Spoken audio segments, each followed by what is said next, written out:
Thiruvananthapuram parliament മണ്ഡലത്തിലെ vote ചോർച്ച അവസാനിപ്പിക്കാൻ കർശന നടപടിയുമായി CPIM ക്രോസ് വോട്ട് തടയാൻ മുഖ്യമന്ത്രി നേരിട്ട് തിരുവനന്തപുരം ജില്ലയിലെ CPM നേതാക്കളുടെ യോഗം വിളിച്ചു.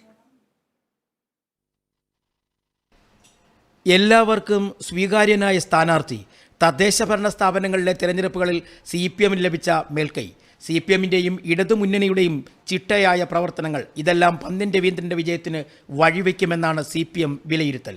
എന്നാൽ മുൻകാലങ്ങളിലെ അനുഭവം മറിച്ചായിരുന്നു. കഴിഞ്ഞ പ്രാവശ്യം ഇടതുമുന്നണി ഫിനിഷ് ചെയ്ത് 3ാം സ്ഥാനത്ത്. ഇത് ആവർത്തിക്കാൻ പാടില്ല എന്ന കർശന നിർദ്ദേശമാണ് മുഖ്യമന്ത്രി നേരിട്ട് വിളിച്ചു ചേർത്ത യോഗത്തിൽ CPM നേതാക്കൾക്ക് നൽകിയത്. CPM വോട്ട് മറിക്കുന്നുവെന്ന ചീത്തപ്പേര് ഇനി ആവർത്തിക്കാൻ പാടില്ലെന്നും മുഖ്യമന്ത്രി പിണറായി വിജയൻ പറഞ്ഞു.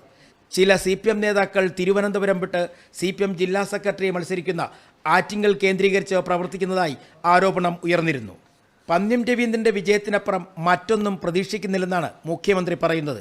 പാർലമെന്റ് തെരഞ്ഞെടുപ്പുകളിൽ CPMനെ കൈവിടുന്ന തീരമേഖലകളിൽ ചുരുങ്ങിയ ദിവസത്തിനുള്ളിൽ കൃത്യമായ പ്രവർത്തനം നടത്തുവാൻ CPM നേതാക്കളോട് മുഖ്യമന്ത്രി ആവശ്യപ്പെട്ടു. ചില ബൂത്തുകളുടെ പ്രവർത്തനങ്ങൾ നേതൃത്വം നേരിട്ട് വിലയിരുത്തുന്നുണ്ട്. 2005 പന്ന്യൻ രവീന്ദ്രൻ വിജയിച്ചതിനു ശേഷം ഒരു LDF സ്ഥാനാർത്ഥി പോലും തിരുവനന്തപുരം പാർലമെന്റ് മണ്ഡലത്തിൽ നിന്നും ദില്ലിയിൽ എത്തിയിട്ടില്ല. കണക്കുകൂട്ടലുകൾ തെറ്റിയാൽ കർശന നടപടി എന്ന നിലപാടിൽ ഉറച്ചു നിൽക്കുകയാണ് മുഖ്യമന്ത്രി പിണറായി വിജയൻ. Kerala vision news, Thiruvananthapuram.